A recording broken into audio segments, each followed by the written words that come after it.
Welcome to the Humans and Earth podcast. We bring you inspiration and practical resources for healing our planet and ourselves. It is time for soulful contributions that regenerate life on Earth. I'm Helen Claire Harmon, a thought leader and teacher who believes we're ready to renew Earth and heal ourselves in the process. Welcome to today's episode.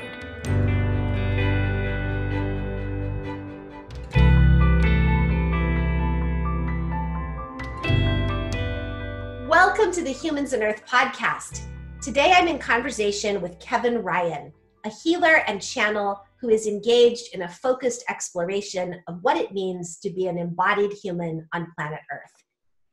Kevan is an emotional, mental, spiritual, and physical healer who connects with the 12th dimensional Lemurian collective in order to facilitate the healing of others. He was diagnosed with cerebral palsy at the age of 2. Spirituality has been a driving force in his life that has allowed him to overcome many challenges and limitations. Kevan became fascinated with metaphysics shortly after graduating from college, which propelled him onto a path of self-healing and discovery. On a mission to learn how to heal himself and others, Kevan began studying various alternative healing modalities in search of the most effective method.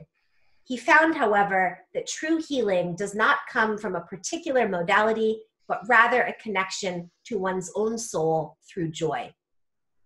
Through the connection with his spirit guides and masters, Kevan discovered that his purpose is to help people integrate and hold a fifth dimensional consciousness by teaching them that they are their own self-healer. Kevan offers group and private healing sessions that allow others to raise their level of awareness and step into an expansive space of peace, love, and joy, where they are able to take an active role in their healing process. Kevan believes that he is here to share his journey and teach others that they possess all the tools within themselves to shift their reality into a healing space. Kevan is clairsentient and clairvoyant and is able to pinpoint the location and reason for energetic blockages within the body. He connects individuals to source, which raises their vibration and releases energetic density. This release of density creates an expanded state of awareness, which is the catalyst for the healing process. I invited Kevan to speak with us because I've experienced the beautiful intensity of the energy he transmits, and I think he has some important insights to offer on this complicated experience we're all immersed in of being human on planet Earth during a time of tremendous instability and shift. Thank you, Kevan, for being here today. Thank you for having me. So I'd like to just invite you to begin by telling us about your work and how it developed.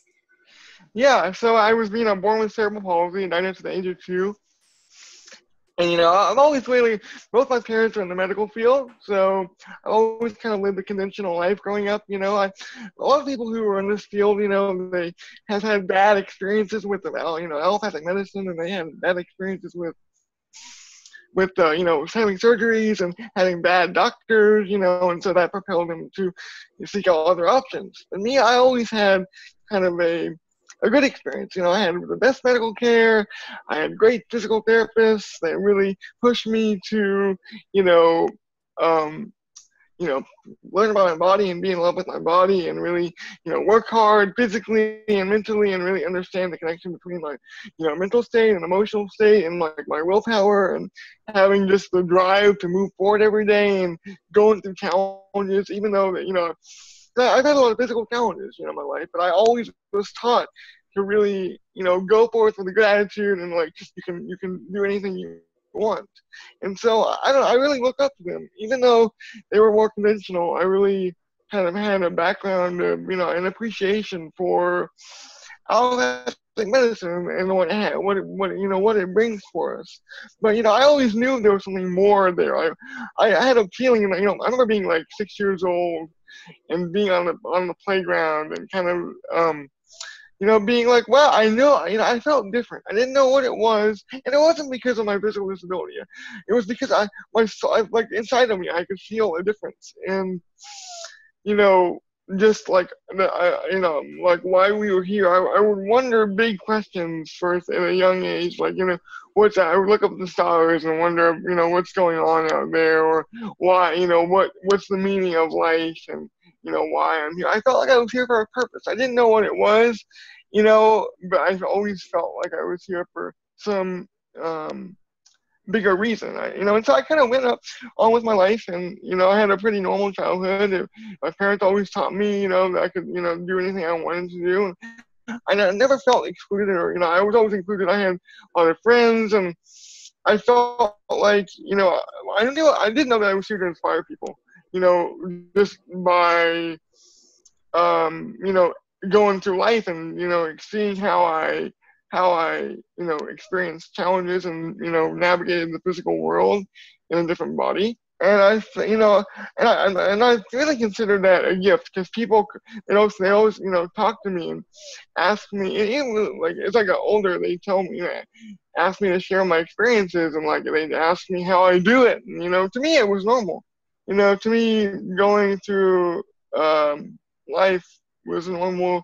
Having physical challenges was normal, but to them it was a chance for them to really open their eyes and kind of see my world, and also see that they can navigate their own challenges. And so that kind of carried over into my healing work. I feel like I'm here to get people to understand that no matter what you're going through, you can accomplish what you're here to accomplish, no matter if you're going through an emotional trauma, physical trauma,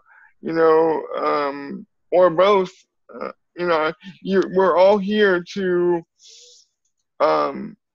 assist each other and to have a purpose. We're all here to live our purpose. And so, I graduated from college in 2012, and with a degree in psychology, and I went through like several interviews, and I kind of didn't know what I wanted to do, and I didn't feel right to me. Nothing felt right. And then eventually, I ended up contacting a Russian scientist named Dr. Peter Garyaev that had a sound program that healed the DNA. And so I bought, I didn't know what it meant, but I really was interested, because I wanted, maybe this can help my body. And so I bought a program, and it was a program basically where they scanned a picture of you from birth, and they use that information to make a sound program. Because when you're younger, the idea was that you would be in a more perfect state. And so I tried it, and I listened to it every day, and it was kind of weird. It sounded like a bunch of radio noise, but I felt a tingle, and I was like, wow, I really feel, wow, I don't know what it was, but I felt something, I didn't know it was energy at the time. But I did it for like about 6 months, and my body felt better afterward. I did go through a period where I was kind of like had a chronic cough, and I think that was me clearing out a lot of stuff. I didn't know, but I kept on, And so after about 6 months, I noticed some benefits. My muscles were looser. I could walk a little better, and I was amazed. I was like, wow, this is great. And so my friend who came over one day he said, I can give you these. I told him about what I was doing, and he's like, I can give you these healing frequencies. And I said, well, what is that? I had no idea what that meant. He said, well, come here. And I went to my room, and I could immediately feel him, he put his hands on me, and I could feel a magnetic sensation in my hands. I said, what is that? And I had no idea. And I was amazed, and after that point, he did his work on me, and I could feel the energy. And so I would be in my kitchen, waving my hand around, and I didn't know what I was doing, but I knew it was there, because it was really strong. And so I do it on everything. I do it on water, on food, on people. And when I would work on people, even I would wave my hands around. I didn't know what I was doing, and it would heal them. Like it would help them. And like my mom had some back pain one day, and she laid down, and then she got up, and it was like after like 20 minutes, and it was like my back pain is gone. It's like, no way, how is that possible? And so then they told me that I could do distance healing. And I said, okay. And so I would print out pictures of people. I put them on my bed, and I'd wave my hand around over the picture, And and so I had all this like stack of people's pictures just in my drawer that I'd pull out, and then I'd get their feedback and on, how it was going, and I always got positive feedback, and I didn't know how it was working, but I was like, wow, I don't know how, I'm there, I could do with someone, states away, and I was amazed, and so, after that, I really felt like, I had found, I always knew there was a purpose to me having CP, but after that, I kind of felt like, wow, there is a purpose, like, this is my purpose, and I got a channeling session with my friend Michaela, and she said, you're born to be a healer. I was like, well, I guess so, I don't know, it felt right, and so I just sort of started doing it, and the more I did it, the stronger I got, and the more aligned it felt, and here we are. Something that's weird because looking back, I'm like, how did I even get here? I would never have thought, 'cause I've been doing it, and now it's for like 5 years, 6 years, something like that, and I never would have thought, when I graduated, that I would be doing this sort of work. It really, I'm grateful to be doing it every day, and to have found so early in life, because many people, they go their whole lives without really finding out what something they're passionate about, and so I'm glad I was able to find what I was passionate about and really, hone in on it and work on it. So yeah, it's been a kind of a crazy ride, but I'm really glad to be here. I love that story of how it kind of surprised you. The way that your experiences found you and the way that you started experimenting with your abilities just sort of happened unexpectedly. I think that's really neat. Yeah, and it kind of gave me a platform too, because some of the concepts that that spirituality teaches, I had already been kind of like unknowingly felt like drawn to and doing by just like when I would talk to people, because people would always come to me for advice and things, and I'd always kind of hold space for that, and to me it was fun because I learned about people. I learned, everyone was different. My favorite thing is to talk to people on airplanes, because like airplanes are the space where people come together from like totally different from you, like CEOs. Like when I would go on an airplane and talk to a CEO about what I do, energy work, they're blown away because they're like in the financial world, or maybe they're in a totally different world, and I'm talking to them about what I do, or just like learning about their life.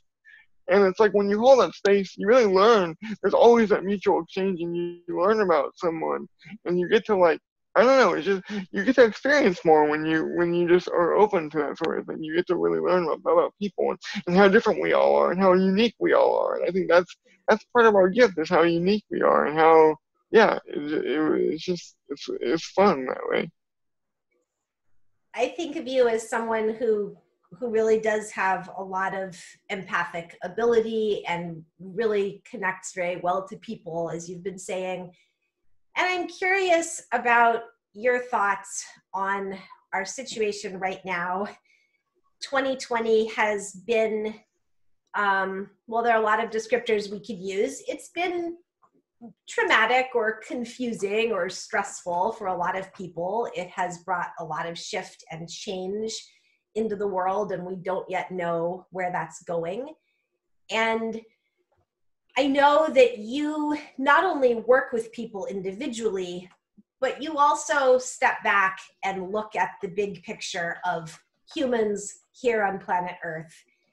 And I would just really like to know what your perspective is on how we're doing, where we're going, and maybe especially like, what do you think we need to be doing right now?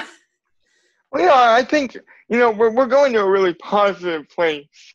I think it's a very, on the surface, it looks like, we're in this time of really tumultuous, and we are, but we're there because things are changing, right? The old systems, the hierarchies are falling, and the new systems are kind of trying to gain hold. They're not quite there yet. You know, you have to look under the rug. But if you look under the rug, things are brewing where things are really, there's a shift going on, you know, and there's a move toward, you know, a freer, more decentralized government, decentralized financial system, decentralized, you know, more use of free energy. It's like, you know, when I was a kid, my parents, even though they were conventional, they were always open to new things. And like, what is here now just wasn't there. It wasn't available back then. You know, like you have to look for it. But if you know where to look, you can find some really cool, you know, alternative ways of being that really work. You know, like from even like access to, you know, things like essential oils or energy healing. It wasn't there. Like I've been getting, for example, I've been getting massage for about, you know, 20 years weekly.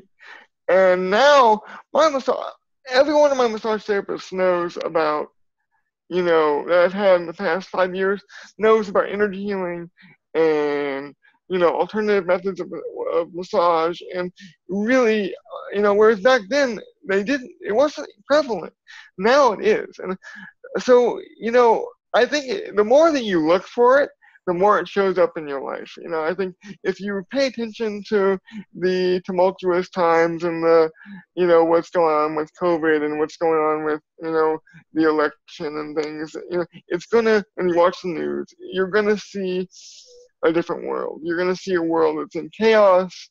But remember, they're like, these people who put that out, they want you to see that. They want you to focus on that. That is the, you know, fear is how they control us. But really, they don't have any control over us if we, you know, because darkness was never really meant to be a force of, you know, that held us back.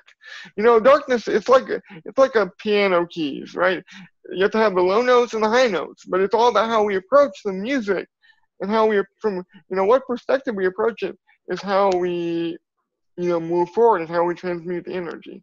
If we're looking at it from a perspective, okay, this is a chance for us collectively to, you know, pull out the old weeds and, you know, move forward, then that's what we're gonna do. We're gonna be able to let go of the old stuff and move forward, right, with a sense of empowerment. I think empowerment in the present moment is the one of the biggest things that we can do right now.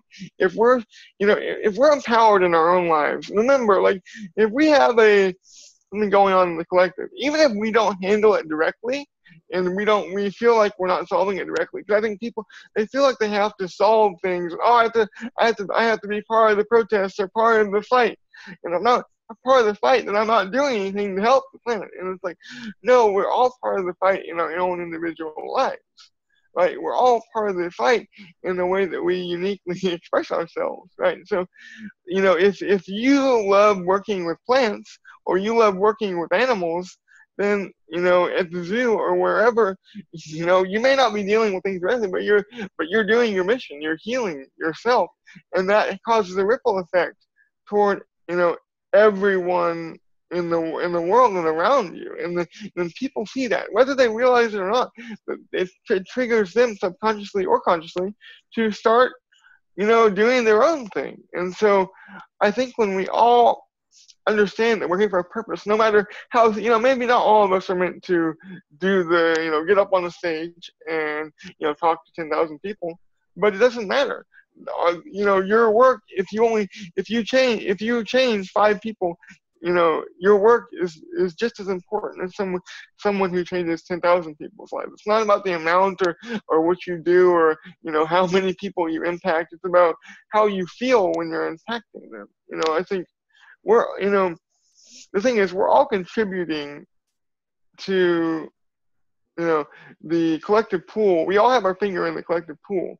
And when we realize that, you know, then no matter what we do, it doesn't matter if, you know, because we may not know exactly what our purpose is or what, you know, or maybe what our guides are, who we work with, or, you know, what, you know, audience we're meant to heal or who we're meant to, but I think when we realize that we're already there, just by experiencing life and just by going through life, we're healing people, and that's all we need to know. That's the most important thing. If we can do that, then we're healing the world. And if we heal the world, the systems that are old will fall, and they are falling. There are things like, Bitcoin and cryptocurrency and free energy, and solar is now more available than ever for people to access. I think even with the way we eat, there are more restaurants and more options for people to, source good food. That you can go there. Farmers markets when I was younger, they weren't really a thing. Now they are a thing. And so if it's more about getting into our heart space and really just enjoying life, because we like to make things really, as light workers, we like to make things complicated in the way that we do our spiritual practice. We think, okay, I have to meditate 10 times a day, and I have to be really rigorous about it, and I have to do this and do that. And spiritual practice is good. I think it helps us align. It helps us really create.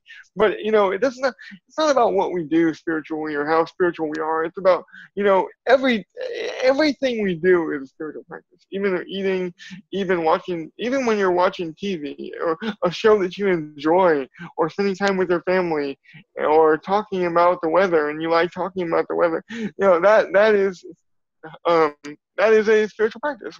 Anytime we're living, we're being spiritual. And so I think spiritual practice is good, but I don't think people get caught up in the ascension. Like, where am I at on the ladder of ascension? Am I there? Am I here?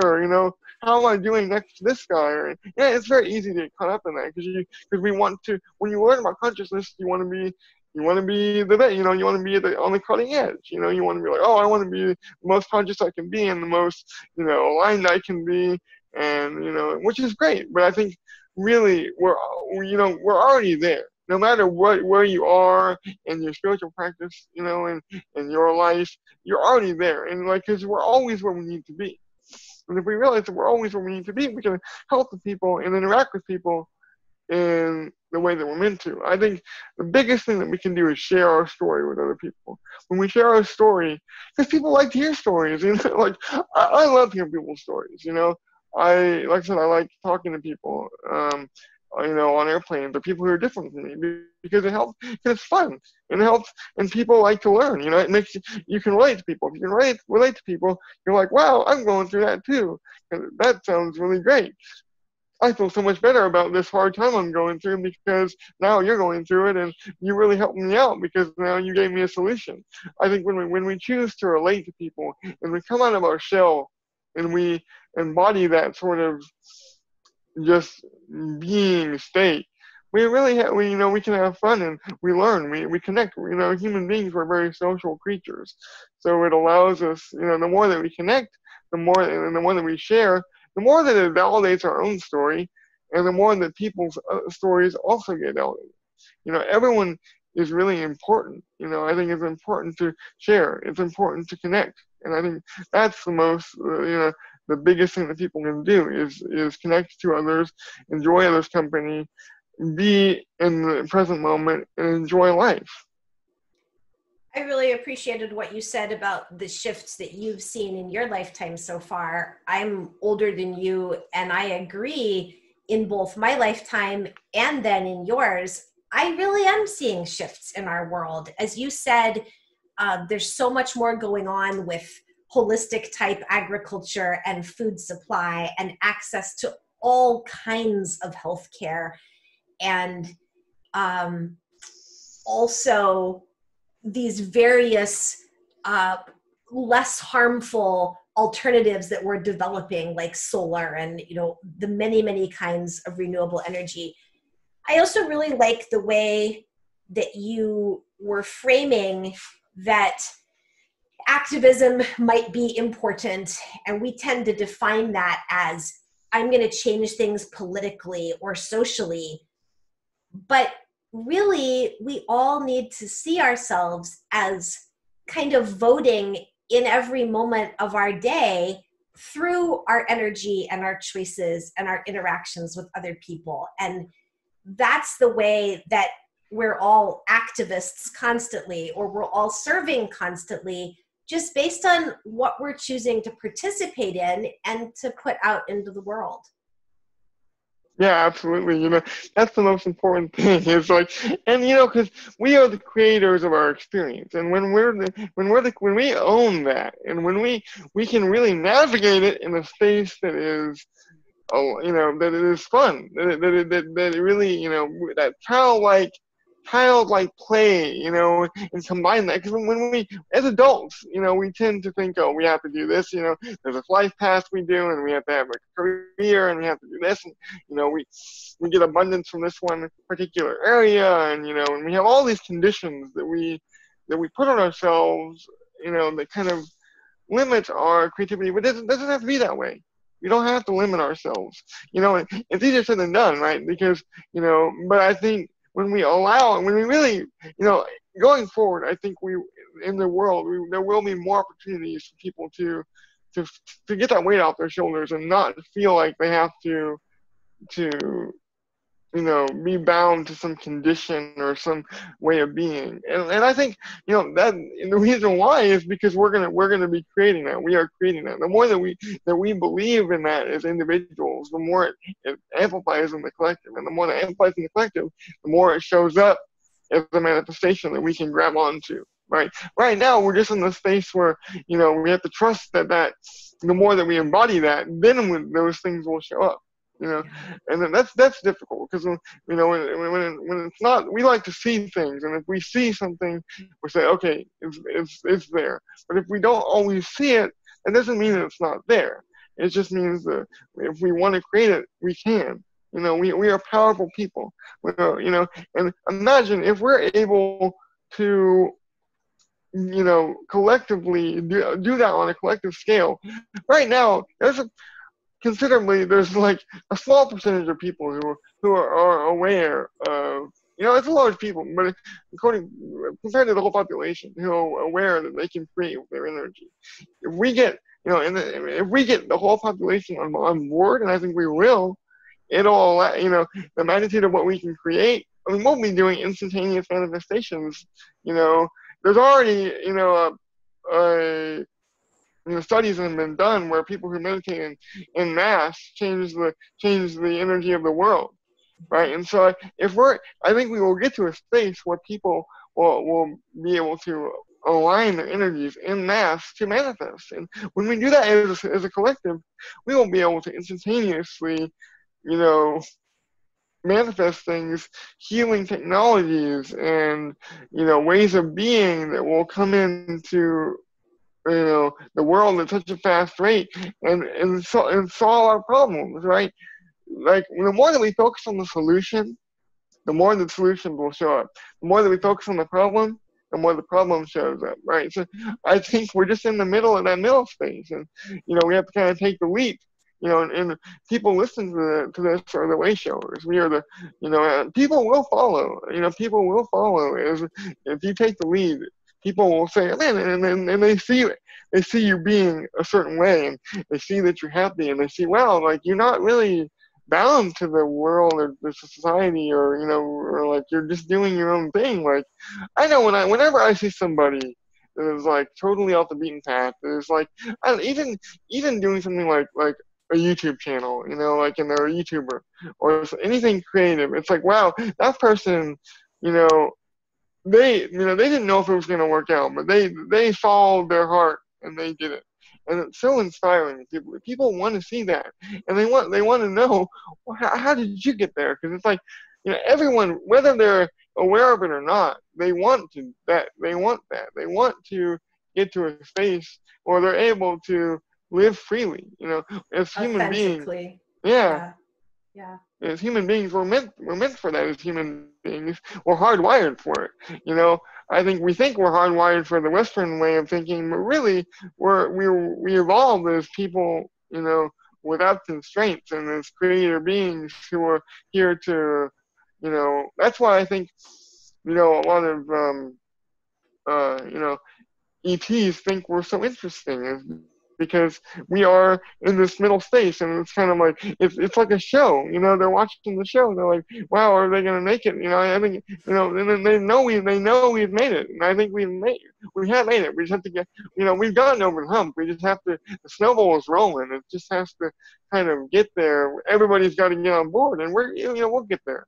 So if people are feeling discouraged, I'd say don't be discouraged. Even if things will get better. Things are getting better. You just have to look under the rug. It's like, when we move shadows, the shadows they were always there. They just like they got shown. Like when you move a rock and you uncover the rock and all the bugs scatter out. It's because the bugs were always there. They just weren't. We weren't shining a light on the bugs. And so now we're shining a light on the bugs, so it looks like things are getting worse on the surface, but really we're moving through shadows so we can transmute them and heal them in a way that, so we can move on from them. It seems to me like you could kind of say we have 3 groups of people right now on the planet. One group of people really likes the more traditional modern centuries way of doing things, and they really want to preserve what they understand as normal and stable. Another group of people is very inspired by changes that could occur. They see the problems here on Earth, whether it's hunger and refugees, or polluted air, polluted water, topsoil loss, climate change. Did I say hunger? Poverty, inequality, prejudice. And this second group of people, they see the problems, they see solutions, but they're afraid to trust that those solutions will come into being. Then I think there's a third group of people who say, I see a lot of positive shift and change, and I really believe we're on an upward, positive, fantastic path as human beings. I know a lot of people who are in that middle group, and I'm curious if you would want to speak to them more. So, again, these are the people who are honest about our problems on this planet. They're aware of solutions, but they're afraid and despairing because they think that we're stuck in the quagmire and we're not going to be okay. What do you say to people who are experiencing that fear or despair? I think the thing is you're not alone. I think most people are in that middle. Whether it depends. I think within that group, there's also subgroups of some people who are really in that group and some people who are kind of in both. I think it's easy, for even, like people and like myself, it's easy for us to, everyone gets discouraged. Everybody, like, I've been through times where, I'm like, man, can I do this work? Can I do it? Like, cause it's scary to make a shift. You really have to, it's like, am I ready to drop all I've known? Because it's human beings. We don't like change. It's comfortable for us to stay in the spot with what we know, what's familiar. And it's like, when we don't, know it's familiar, it's like, oh man, am I ready to do that? And it's okay to be, I'd say it's okay to be afraid. It's okay. You don't have to have everything figured out, and to be a healer, you don't have to be healed. Really, I think I used to kind of be like, man, I'm going to be a healer. I have to be a healer and be healed. And really, everyone has things going on in their life. And like, I think when you're most vulnerable and you're able to share those things, that's what people really relate to. And like, just because I'm here talking doesn't mean that I have it all figured out. Like I go through some days I go through challenges more than just like anybody else. And so I think no matter where you're at, you can always talk to people about what you're feeling. Finding, I think there are support groups out in your area. There are people, I guarantee you, experiencing exactly what you're experiencing. Everybody I do a session on, I can relate to in some form of fashion or way about, what they're going through. There's always, and it seems like whenever I do a session, there's multiple people, there's always themes that relate back to my own life, and I see people going through the same thing.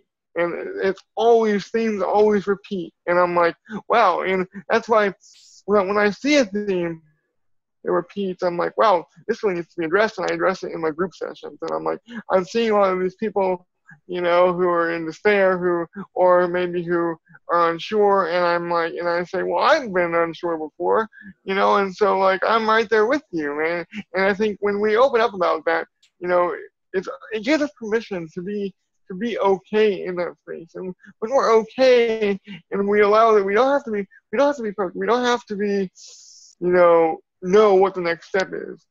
It allows us to release some of that, that fear, and that I have to have it figured out, and I have to, and when we realize, like, oh, well, now that I'm okay, things didn't crumble away, or things I didn't explode. I didn't explode when I let go of that. I didn't explode when I was able to just sit in the space and just be. It's okay to also, I think, take a break from things like social media, even from your daily experience.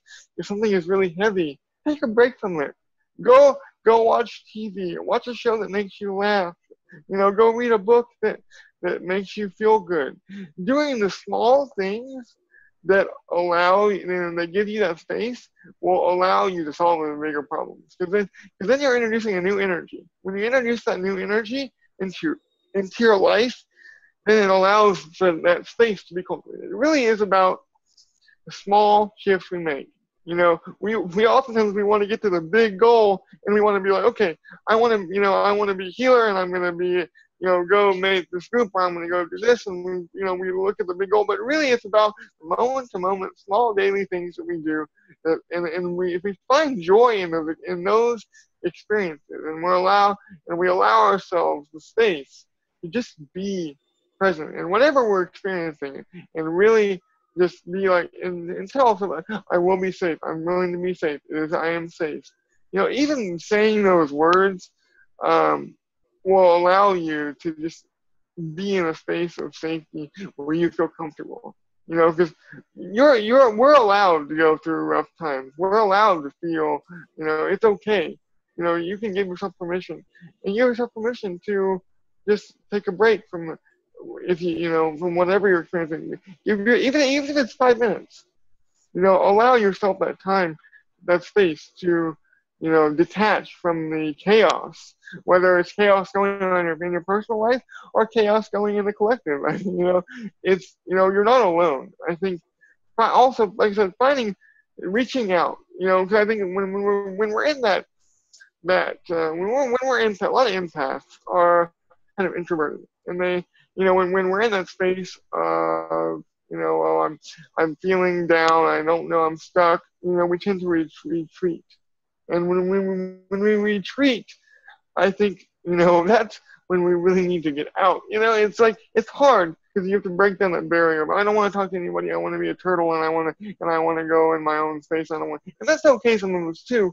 But I think sometimes when you do push past that and you reach out, people who are like-minded, and you say, I'm going to go to a meetup, or I'm going to go to this group, and I'm going to go do this. When we reach out, it gives us the space to be like, wow, I'm not alone. I'm in, people are with me. And when you feel like people are with you, you can work through things, and you can express, and you can talk, and you have a support group. And so I think that's really important too. But whatever you're experiencing in your life, know that it's okay, and nothing is permanent. It's always temporary. Even the hardest times in our life are temporary. And when we, as we move through them, we come out on the other side, and we're renewed. We're like, wow, I went through a lot of shit right there, and I just felt like I went through the ringer. But now I'm on the other side of it. We see it for what it is, and then we can share our story with other people and say, well, I went through this tough time, but, and it becomes part of our story, and we inspire people. And so oftentimes those challenges, when we're stuck in the quagmire of this, become our greatest strength.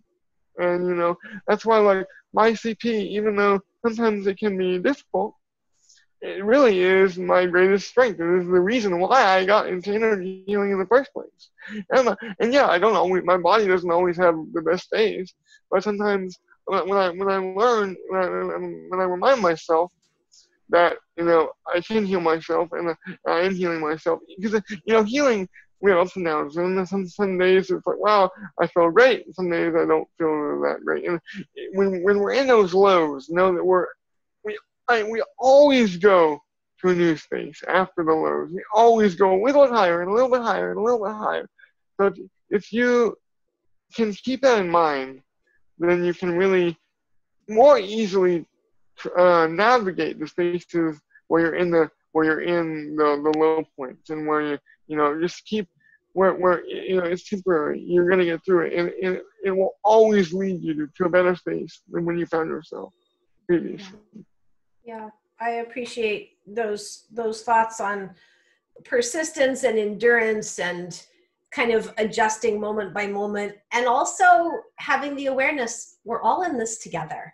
You know, I think you kind of spoke to how people can feel very alone in their own problems, or right now, certainly people look out at the problems in the world and think, this is terrible, and somehow we're all alone together.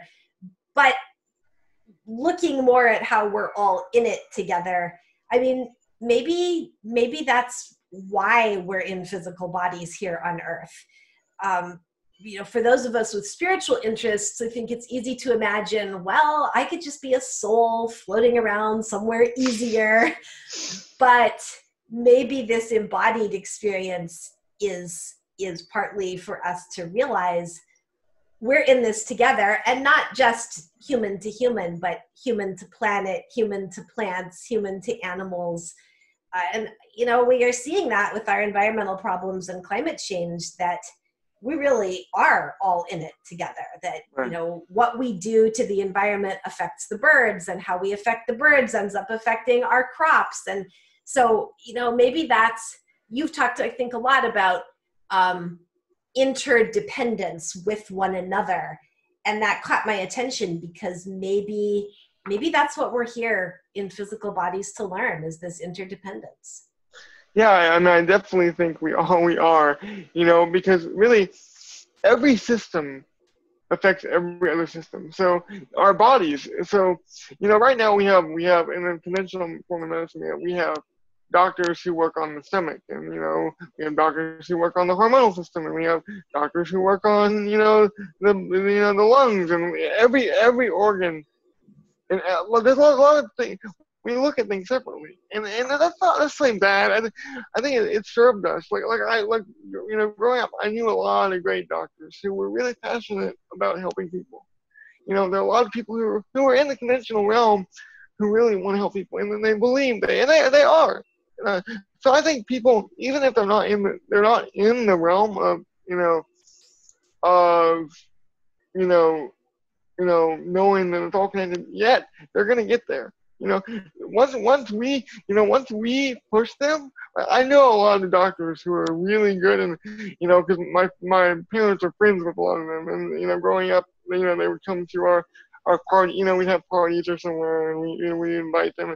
You know, and every one of them were really, you know, passionate. And so if we can, you know, kind of hold the torch, we can bring them on board. And I think when we bring them on board, you know, I think we can, you know, it'll allow sort of a science to catch up to us, and science is going to be more open to, you know, seeing the body as a holistic view, and seeing, you know, we're going to be able to work with plants, and there are going to be more herbalists who work with plants, and there's going to be more people who work with animals, who know how to communicate with them telepathically and understand animals. And we're going to be, okay, well, now we work with animals.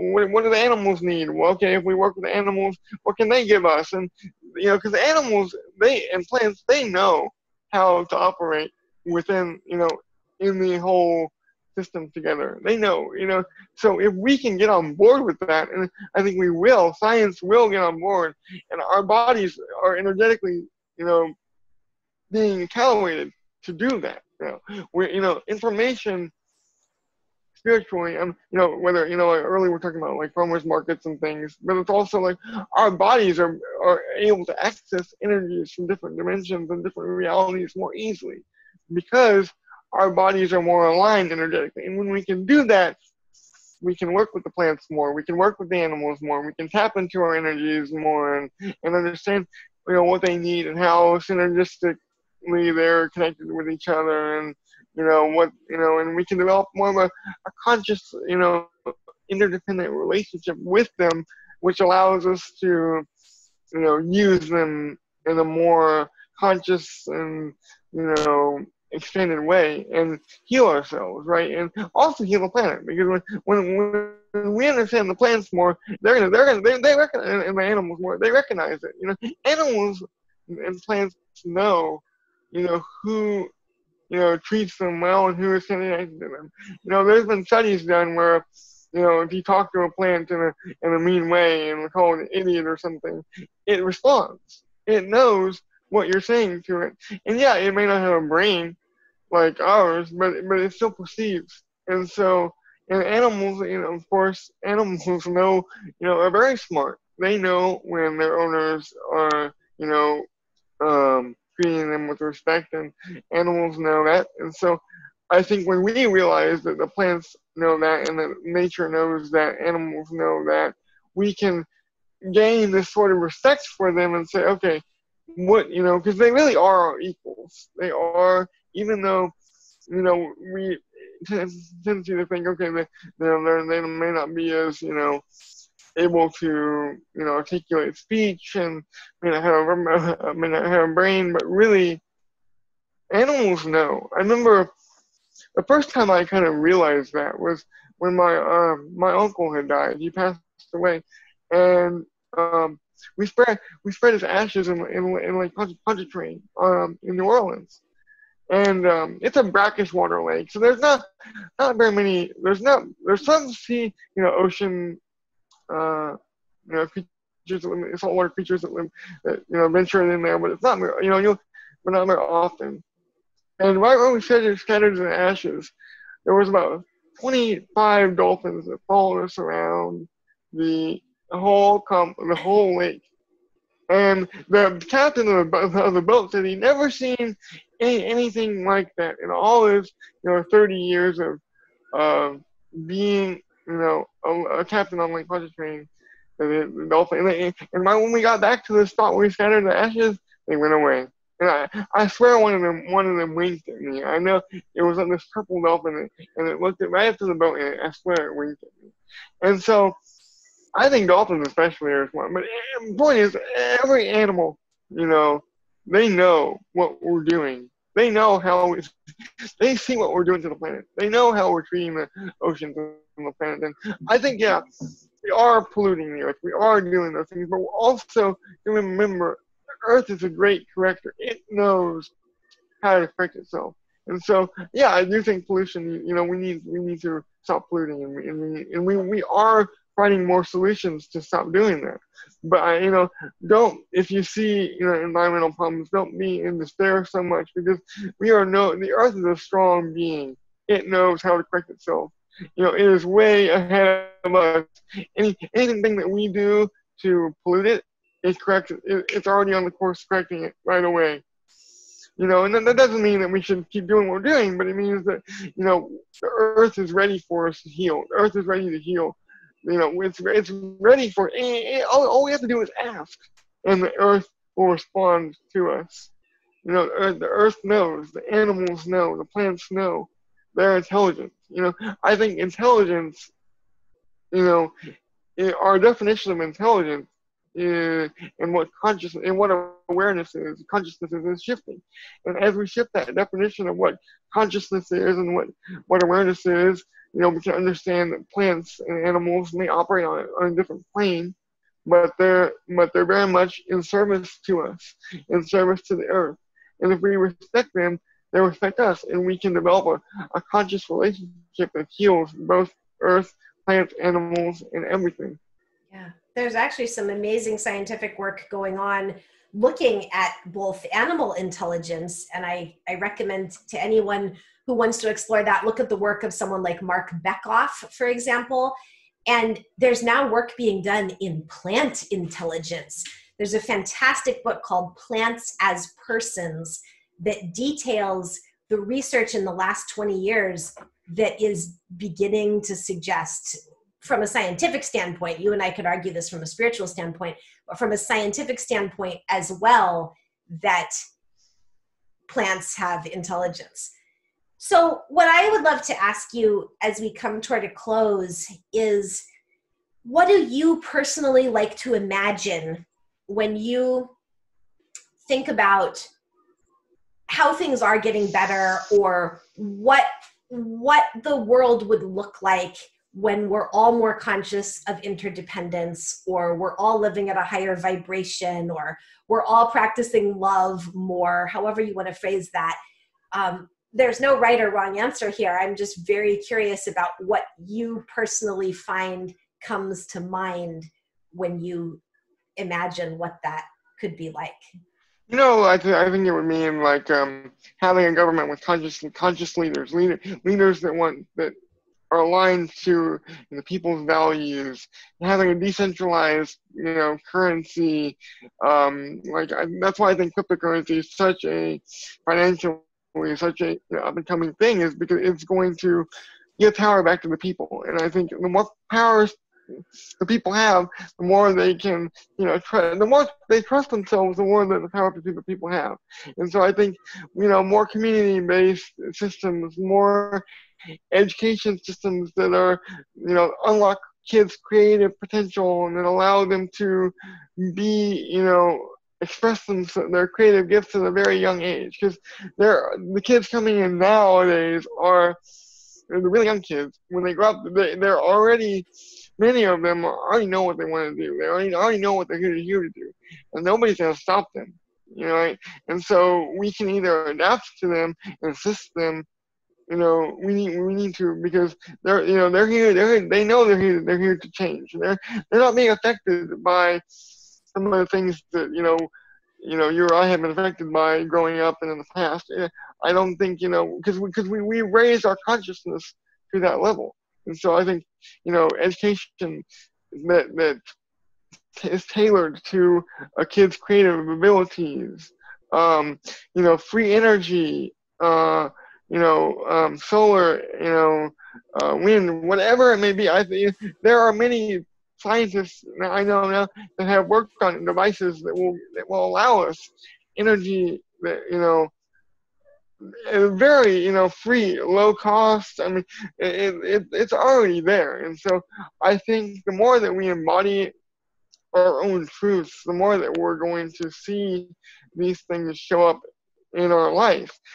And, even like, I would like to see healing where, the body is integrated with, holistically, like I was saying, and we have, we know how one system affects the other, and how, how our emotional state and mental state affect one another, and how, I would like to see, like people with mental health issues, I would like to see them, have the ability to have assistance and have help when, and I think because mental health is really misunderstood. And I think if we can understand them, a lot of them have psychic gifts. A lot of people are schizophrenic or have gifts that they don't understand. And I think if you can, really cultivate a space for them to grow and assist people, even people who have done criminal acts. There have been. I think it was one of the Finland or Norway, one of those countries had to close down some of their prisons because they were actually rehabilitating. They were rehabbing their prisoners, and they were teaching them how to work in society. And the recidivism rate was really low. Was getting lower because I don't think punishing people. Not that people shouldn't be accountable for their actions, because they have to be accountable, but punishing people and putting them in a cell without reintegrating them into society and teaching them how to grow and be a better person, is a lack of love. And all crime comes from a lack of love. And so if we can introduce more of a rehab program for, people that people that need the help, I think that would be really good. Even like with technology, a lot of people say, oh, technology is it's limiting face-to-face interaction, and it's dividing us. In some ways it might be, but I also think, for example, like virtual reality, people have been able to walk again because people that have been in an accident or injured use virtual reality to learn to walk, and because they're able to imagine, see themselves walking with another limb, and they're able to walk again. They're able to retrain their body because they're immersed in that experience. And so I think in the future, for something like virtual reality, it could be used for if you have cancer or something, and I think in the future they'll have rooms where you'll be able to actually interact with, and saying, oh, we've healed your cancer, congratulations, and you'll be able to have an experience where it'll feel very visceral, very real, able to have an experience where you can heal your body and be in the experience and live the experience of being healed, and shaking a doctor's hand, saying, oh, yes, it's all gone, thank you. I think that power of immersion and experience will allow people to heal themselves. And that's just one avenue. I think there'll be many avenues of healing, but I think that in particular kind of, a lot of people say, oh, virtual reality will disconnect people, and it might, but it's a tool. It's all how you use it. Technology does not disconnect people. Technology is a reflection of how we use it. And so if we choose to use it to build ourselves up and create a community, then it will, it'll help us. It'll help us grow. It'll help us connect. Yeah, I think it's really interesting how neuroscience is starting to show on many different fronts a lot of what you've talked about, that we do create what we have in mind. And so, there are science-based healing programs now. You and I appreciate the energy angle, but what's really interesting is I think the science and the so-called energy approaches are coming together, because there are these neuroscience-based approaches that say you actually can change your body based on what you have going on in your mind. So that's kind of exciting, because these tracks that have been sort of separate are now starting to come together, and that could be really exciting. Kevan, this has been so great to talk to you today. I will publish your website address in the show notes, but just tell people while we're still talking where they can find you online. So I do healing sessions it's twice a month on Facebook, and it's Kevan Ryon. If you search my name, KevanRyon, you'll find me. And my group is it's called a monthly healing group. And that's the name of the group, and it has like a hand with a light coming out of it. I think it's got a red background. If you join that group, you'll be included in the healing session, and it's a video every other Saturday at 11 a.m. Central. It's a 20-minute healing session. And so what I'm going to be doing for my next one in 2 weeks, I'm going to start doing a chakra activation for everyone. So start with the root chakra. Last week I did the solar plexus this past Saturday. I'm going to start with the root chakra and do like a healing session for every chakra and see how that goes, and kind of to get people, because I want to introduce more structure to the sessions and kind of give people, a tangible thing to chew on a little bit. So yeah, that's totally free. It's twice a month. Join the group. It's on Facebook. You can find me.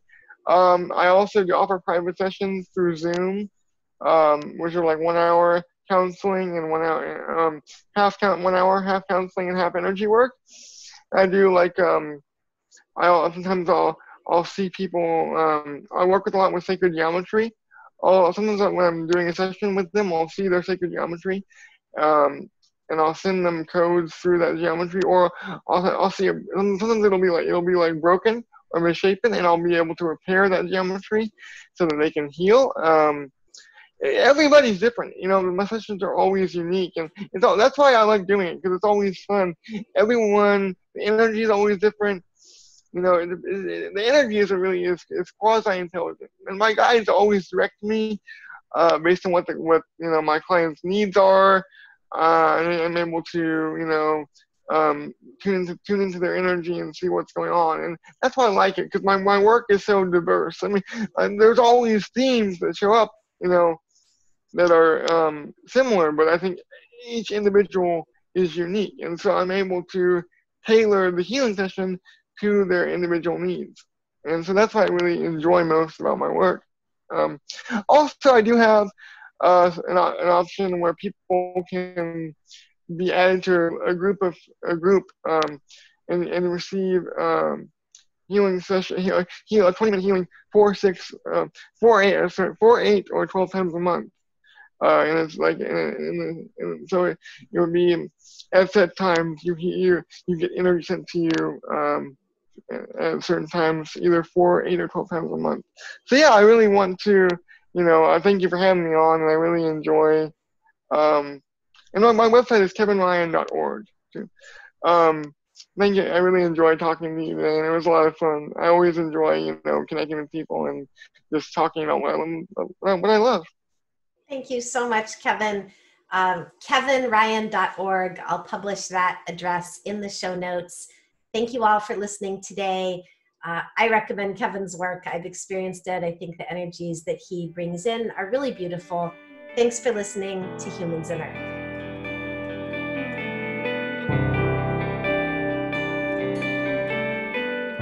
Thank you for listening to Humans and Earth. Please share this episode to broaden engagement in the regeneration our world needs. You'll find social media links in the show notes. To explore our other offerings, visit www.humansandearth.com.